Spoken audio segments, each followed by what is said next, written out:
Хайырлы ирте, елнең төп телеканалында Татарстан яңалыклары, студияда Чулпан Әмири безнең бүгенге чыгарылышты. Республикада мобилизацияланган кешеләрнең гаиләләренә ярдәм итүнең өстәмә чараларын гамәлгә кертергә планлаштыралар. Бу хакта республика хөкүмәте карары проект әзерләнде. Казан шәһәре филармониясы премьерага әзерләнә. 16 ноябрьдә Камал театры сәхнәсендә данлыклы Зәңгәр шәл спектакле куела. Арча балалар сәнгать мәктәбе капиталь төзекләндерелде. Тиздән уку йортының 60 еллыгы билгеләп үтелә.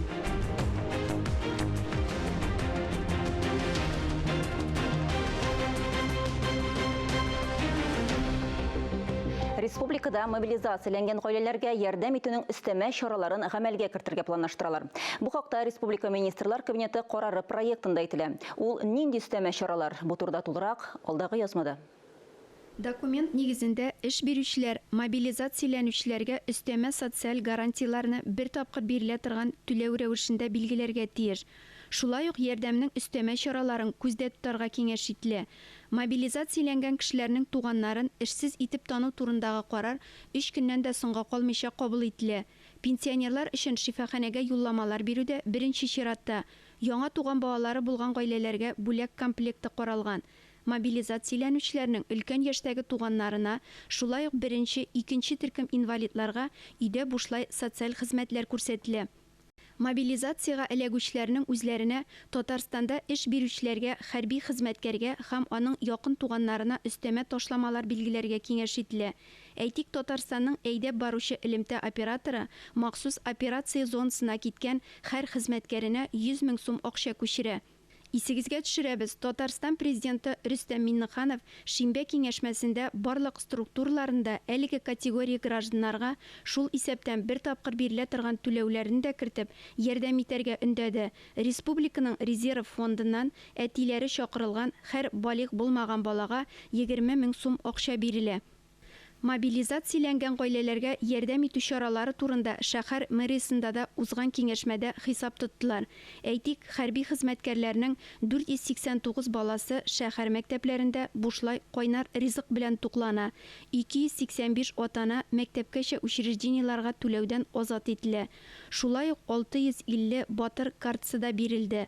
Аның белән 18 яшькә кадәрге балалар бушлай спорт һәм мәдәният учреждениеларына йөри ала. Әгәр сораулар булса, аларны популяр мессенджерга бирергә мөмкин. Татарстанда өлешчә мобилизация мәсьәләләре буенча чат ботка да язырга була. Ул берничә тематик блокка бүленә. Сервис ярдәмендә кулланучылар кредит каникуллары, медицина тикшерүләре тәртибен белә ала. Шулай ук шикаятьләр белән дә мөрәҗәгать итәргә мөмкин. Зәй шәһәренең Ринат Фәрдиев исемендәге татар гимназиясе укучылары хәрби операцияләрдә катнашкан Тимур Захитов белән очрашты. Ул үзе дә татар гимназиясын тамамлаган. Хәзерге вакытта контракт буенча капитан дәрәҗәсендә хезмәт итә. Туган ягына ялга кайткан. Очрашу мизгилләре турында киләсе репортажда. Тимур Захитов 2014 елда Кырымны азат итү буенча 2019 елда Сириядә барган хәрби операцияләрдә катнаша. Тимур хәрби бурычын намус белән үтәгәне өчен батырлык өчен медаленә ия. Гимназия укучылары махсус хәрби операциядә катнашучы якташларыбызга хат язганнар. 2нче сыйныф укучысы Наил Габдрахмановның хаты Тимур Захитовка барып җитә. Было очень трогательно, прям вот до глубины души. Очрашу бик күңелле узды. Минем мәктәп еллары узган гимназия укучысыннан килгән хат үзе дулкынландыргыч. Батыр солдатларга минем хатым барып җитәчәгенә ышанмаганда идем ди ул. Рәхмәт йөзеннән Наил Тимур Захитовтан истәлекле бүләк алды. Мин аларның хәрби батырлыкларына сокланам. Гомерләрен безнең өчен бирергә әзер булулары белән горурланам. Гимназияның укытучылар коллективы да Тимур Захитов белән очрашуны көтеп алган. Укучылары арасында Тимур кебек батыр егетләр үсү белән беренче укытучысы Жуайра Яхина да горурлана. Он очень шустрый мальчик. Бик җитез, зирәк егет иде. Уйнарга да, укырга да өлгерде. Хәрби операцияләрдә катнашучы Тимур Захитов белән очрашуда сүз илдә барган вазгыять турында да булды. Укучылар үзләрен кызыксындырган сораулар бирделәр. Эльза Ахмәтҗанова, Әдилә Борханова, Денис Ипатов, Зәй районы. Түбән Кама районы халкы да Россия сугышчыларына кирәкле әйберләрне җыюны дәвам итә.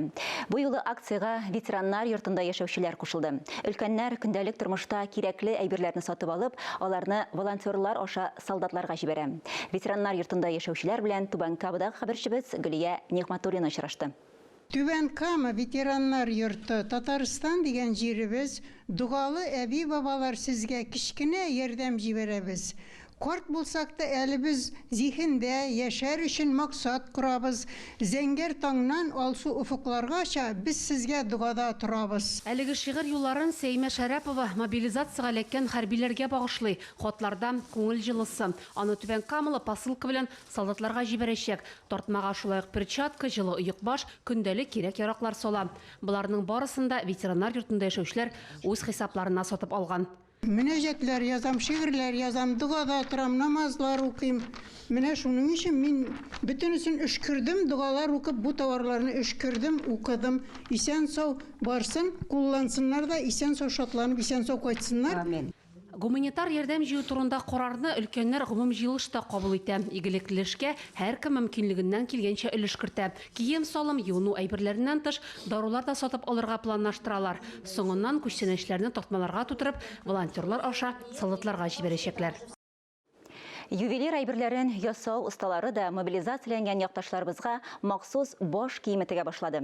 Казандагы халык промыслы сәнәгате техникумы коллективы Украинада махсус операциядә катнашучы Татарстан вәкилләренә йомшак баш киемнәре тегүчеләр сафына кушылды. Исегезгә төшерәбез, әлеге техникум эшче һөнәрләре буенча Россиянең ювелир эшләре һәм керамикадан әйберләрне ясау ресурс үзәге булып тора. Россия Федерациясының мәдәният министры урынбасары Надежда Преподобная Татарстанга эш сәфәре вакытында студентларның казанышларының югары бәяләде. Республиканың мәдәният учреждениеләре мобилизацияләнгән якташларыбызга меңнәрчә дәнә баш киеме тегеп озатырга җыена. Башка темаларга. Киләсе елда Арча балалар сәнгать мәктәбе 60 еллыгын бәйрәм итәргә әзерләнә. Бу үзе бер тарихи гомер. Биредә укучыларга һөнәри яктан камилләшү өчен яңа проектлар тормышка ашырыла. Сәләтле балаларның иҗаты буенча төрле программалар эшли. Мәдәният илкүләм проекты кысаларында ремонтланган Арча балалар сәнгать мәктәбе белән Россия мәдәният министры урынбасары Надежда Преподобная һәм Татарстан мәдәният министры Ирада Әюпова танышты. Арча балалар сәнгать мәктәбе 1963 елда ишекләрен ача.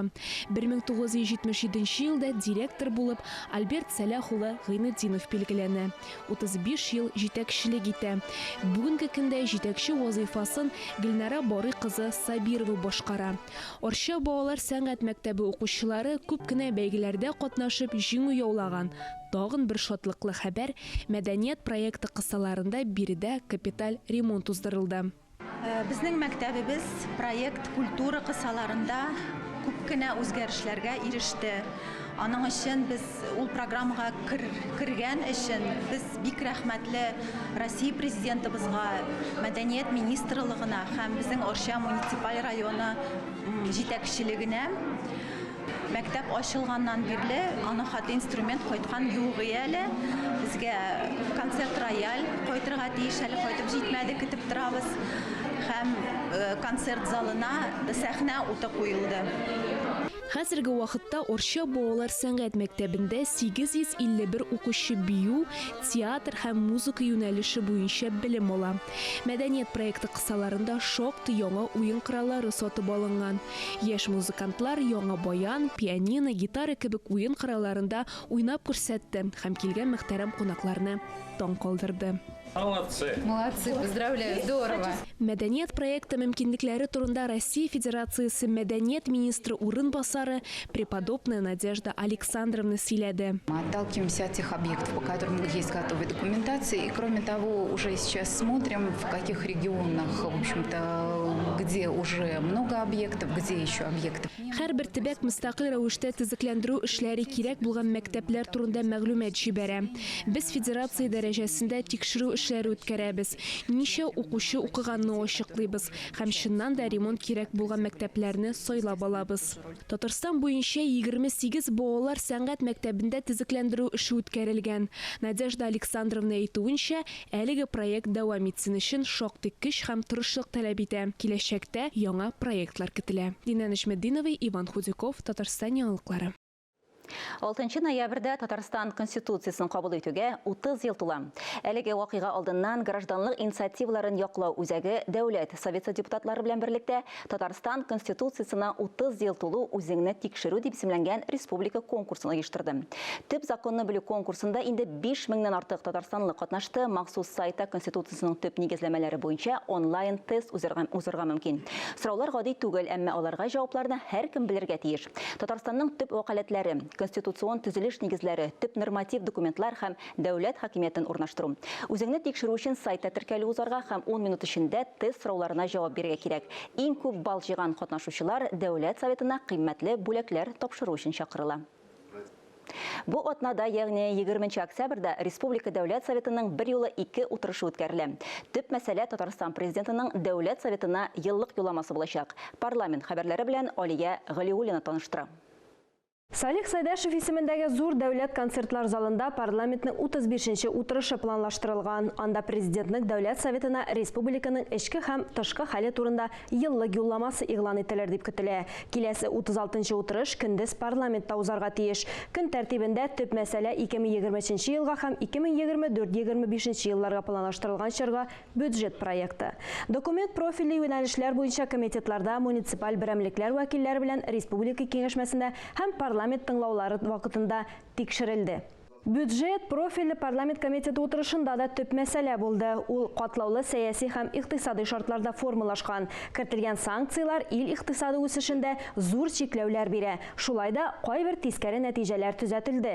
Матбугат конференциясендә аларга бюджет, салымнар һәм финанслар комитеты рәисе Леонид Якунин да аңлатма бирде. Узган атада Фәрит Мөхәммәтшин Түркменстанның Казандагы генераль консулын кабул итте, җәмәгать судьяларына таныклыклар тапшырды. Республикада Татарстан Конституциясына 30 ел үзеңне тикшер онлайн конкурсы да тәмамлана. Разговоры о важном, мөһим темаларга сөйләшү 1 сентябрьдән башлап һәр дүшәмбедән 1 дәрес Россиянең барлык мәктәп укучылары өчен бердәм. Бу дәресләрдә укытучылар балаларга төп укыту программасына кагылмаган иң мөһим темаларны җиткерергә тиеш. Татарстан Дәүләт Советы рәисе Фәрит Мөхәммәтшин Казанның 182-нче лицейында шундый дәрес бирде. Әле сагать 8-дә тулмаган Фәрит Мөхәммәтшин лицей коллективының именлеген саклау чараларын карый. Укучыларны сәламли. 5-нче Б сыйныфыннан да Иван Ремезов җиңү волонтерлары хәрәкәтенең иң яхшы әгъзасы. Күптән түгел ул үзенең остазы тарих һәм җәмгыять белем укытучысы Сергей Гребенкин белән парламент рәисенең кабул итүендә катнашты. Фәрит Мөхәммәтшин тәкъдимне бик теләп хуплады. Атна дәүләт флагларын күтәрүдән, Россия һәм Татарстан гимннарын яңгыратудан башлана. Россиядә әтиләр көне 2нче тапкыр билгеләп үтелә. Ул ил президенты указы белән гамәлгә куелды, октябрьнең 3нче якшәмбесендә билгеләп үтелә. Фәрит Мөхәммәтшин әтиләрнең һәр гаиләдәге әһәмияте турында гына сөйләп калмады, шәхси фикерләре белән дә уртаклашты. Үз әтисе Әлмәт шәһәр комитеты партия җитәкчеләренең берсе Хайрулла Динкаевич фронтовик буларак балаларын күп нәрсәгә өйрәткән. Парламент рәисе ватан пәрвәрлек, мәгариф һәм тәрбия һәр гаиләдә башланырга тиеш дип саный. Патриотизм куется здесь. Патриоты рождаются в семье, затем укрепляется это в школе. С подъема флага, с гимна России, гимна нашей республики. Это как раз то воспитание, которое требует любви к своей родине, любви к родителям, любви к педагогическому коллективу. Мондый дәресләрнең әһәмияте бәхәссез дип саный педагоглар, укучылар үзләре беренче тәэсирләре белән уртаклаша. Важно по поводу отца. Это очень полезная тема, и она необходима для каждого человека. Очень интересно, показывают видео познавательные, которые помогают нам понять тему саму полностью и понятно. Киләчәктә мөһим сөйләшү темалары әниләр, халыклар бердәмлеге көннәре, без төрле, без бергә темасы. 1 сентябрьдән башлап һәр дүшәмбедән Россиянең барлык мәктәп укучылары өчен беренче дәрес мөһим сөйләшү дип атала. Бу дәресләрдә укытучылар балаларга төп укыту программасына кагылмаган иң мөһим темаларны җиткерергә тиеш. Узган атнаның парламент хәбәрләре турында кыскача шулар иде. Казан шәһәре филармониясы яңа премьерага әзерләнә. Тамашачыларны нәрсә көтә? Бу турыда берничә минуттан соң сөйләп үтәрбез. Бездән аерылмагыз. Эфирда Татарстан яңалыклары чираттагы хәбәрләргә күчәбез. Буа шәһәренең Мулланур Вахитов исемендәге гимназия 100 еллык юбилеен билгеләп үтте. Бәйрәм тантанасына республикабызның төрле өлкәләрендә хезмәт итүче, төрле елларда мәктәпне тәмамлаучы укучылар килгән иде. Очрашу мизгелләре турында алдагы язмада. Бәйрәмчә бизәлгән мәктәп бусагасын атлап кергәндә, кайчандыр әлеге гимназия укучылары, бүгін инде чал чәчле аксакаллар, җитәкчеләр һәм эшчеләр, медицина хезмәткәрләре һәм инженерлар, укытучылар һәм төзүчеләр, түрәләр һәм эшмәкәрләр дулкынлануларын яшермиләр. Рәхмәт сезгә. Шушы 100 еллык бәйрәмне гимназия коллективым белән бергә, ветераннарым белән бергә бәйрәм иткән өчен. Безнең белән араны өзмәгез.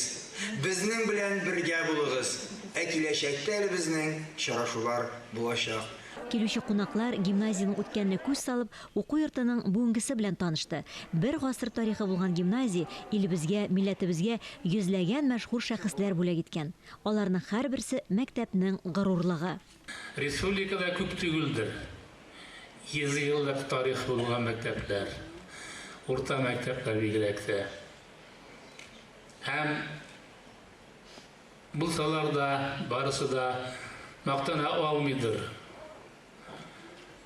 Аларда укып чыккан күренекле шәхесләр шуның кадәр Вахитов мәктәбендәге шикелле күп түгелдер. Барысы да камил, барысы да ничектер вакыты өчен бик кирәкле. Әлбәттә, айруча җылы хисле сүзләр гимназия укытучыларына яңгырады.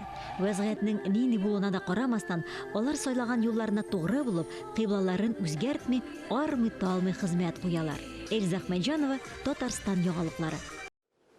Бүген 18 октябрьдә драматург, артист, Татарстанның сәнгать эшлеклесе Юнус Сафиуллинга 75 яшь тулды.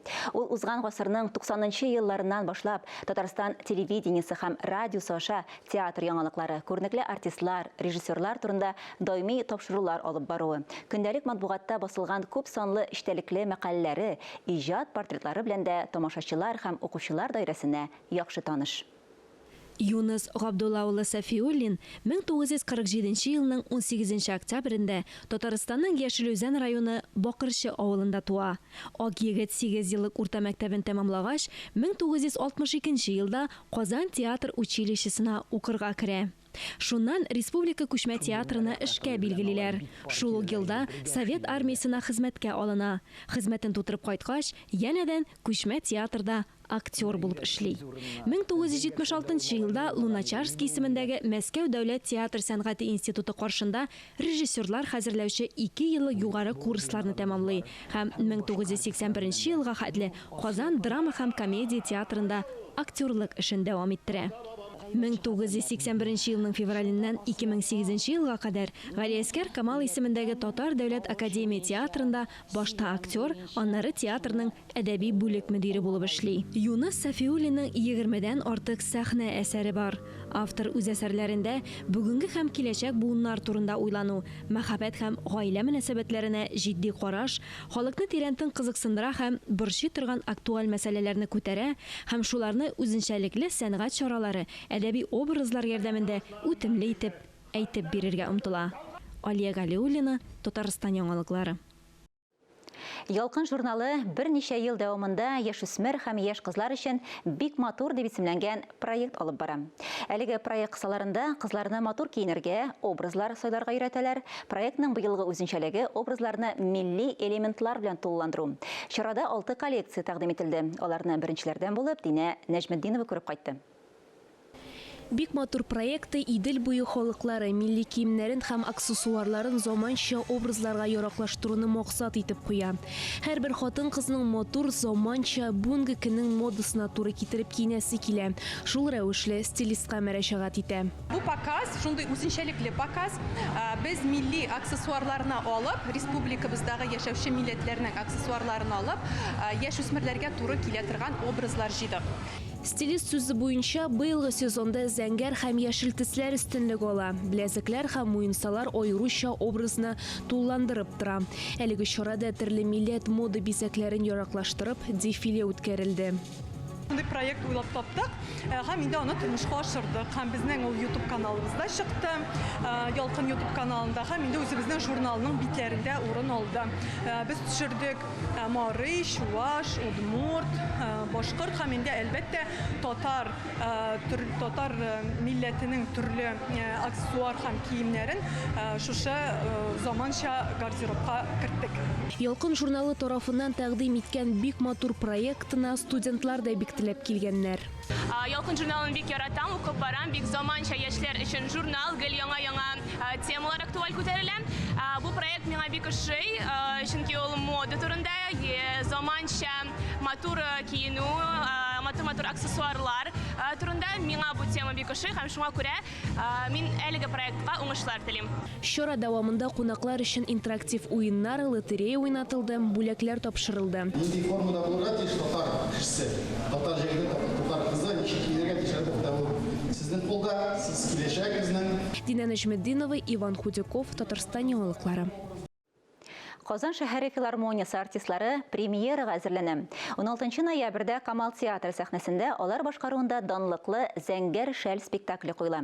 Мәйсәрә ролендә «Голос дети» конкурсы финалисты Сәйдә Мөхәммәтҗанова.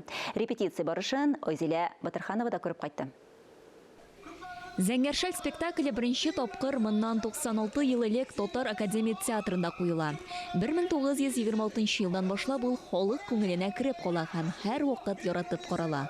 Татарстанның халык артисты Чулпан Закирова җитәкчелегендә Казан шәһәре филармониясы солистлары да тамашачыга үз зәңгәр шәлен тәкъдим итә. Төп рольләрдә җырчылар. Кешеләргә әйткәч, менә алар мине сорыйлар, инде кемне уйныйсың, менә Зәңгәр шәлдә. Мин әйтәм, Мәйсәрәне. Ой, син бу рольгә шул хәтле туры киләсең диләр. Мин әйтәм, рәхмәт, бик зур. Шанып калам, туры киләм төп рольгә. Шуңа күрә 16 ноябрь көнне белербез инде. Туры киләмме, юкмы? Шушы образны иҗат итү өчен мин бик каты эзләндем. Урамда йөргәндә дә, мәсәлән, мәчеткә барып бабайларның йөргәнен ничек, аларның нинди кыяфәттә алар тоталар, менә кулларны тотып, дуга кылганда ничек итәләр, йөрүшләре ничек, намазлыкларга ничек утыралар. Камал сәхнәсендә уйнау Зәңгәр шәлне үзе бер бит инде ничек әйтергә, сынау, экзамен дип әйтәсе килә. Шуңа күрә безгә уңышлар. Октябрь озагы ноябрь башында Казан шәһәре филармониясы артистлары спектакль белән район авылларга гастрольләргә җыена. 16 ноябрьдә исә җыр биюле Зәңгәр шәл Камал театрында. Ойзилә Батырханова, Ирек Хамидуллин, Татарстан яңалыклары. 24 октябрьдән 26-сына кадәр хәзерге заман композиторы София Гобайдуллинаның туган көне уңаеннан Казанда концертлар, күргәзмә һәм фильмнар презентациясе узачак. Фестиваль 3 көн дәвамында берничә майданчыкта үткәрелә, күпчелек чараларга керү ирекле. Фестиваль Россия Федерациясе Мәдәният министрлыгы, республиканың дәүләт сынлы сәнгать музее ярдәме белән София Гобайдуллинаның заманча музыка үзәге тарафыннан оештырыла. Фестивальгә рәхим итегез. Хөрмәтле телевизор караучылар, бүгенге чыгарылышыбыз тәмам. Рекламадан соң эфирны хәерле көн Татарстан тапшыруы дәвам итә. Мин Чулпан Амири бүгенгә сезнең белән сау булашам. Сау булыгыз.